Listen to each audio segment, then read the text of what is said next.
Buraxılış imtahanında yüksək bal toplamağın yeni yolu açıqlanıb. Əzizləyicilər, hər vaxtınız xeyir, qısa başlığı ilə qarşınızdayım. Mart-aprel aylarında keçiləcək buraxılış imtahanlarına cəmi bir neçə ay qalıb.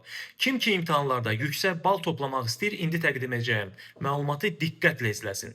Videonu bəyənib paylaşın ki, daha çox şagird və onların valideyni bundan xəbəri olsun. Belə ki, son statistikaya görə hazırlaşma prosesini düzgün qurmaq yüksək nəticənin əsas şərti sayılır. Mütəxəssislər bildirirlər ki, yanvar-aprel dövrü şagirdlər üçün həlledici mərhələ hesab olunur. Bu mərhələdə düzgün yönləndirmə və peşəkar təlim şagirdin balını 80-100 bal artırmağa kömək edə bilər.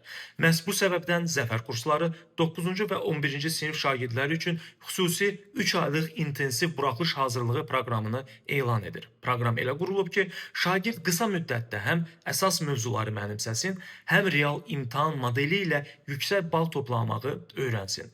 Hər fən üzrə həftəlik sınaqlar, fərdi izləmə və zəif tərəflərin dərhal gücləndirilməsi sistemi tətbiq olunur. Zəfər kurslarının mütəxəssis müəllimlərdən ibarət komanda son 3 ayı şagird üçün maksimum nəticə dövrü olaraq planlayıb. Bax belə izləyicilər, yeni və maraqlı məlumatları qaçırmamaq üçün səhifəmə abunə olmağı unutmayın. Ən əsası özünüzdən müğayət olun.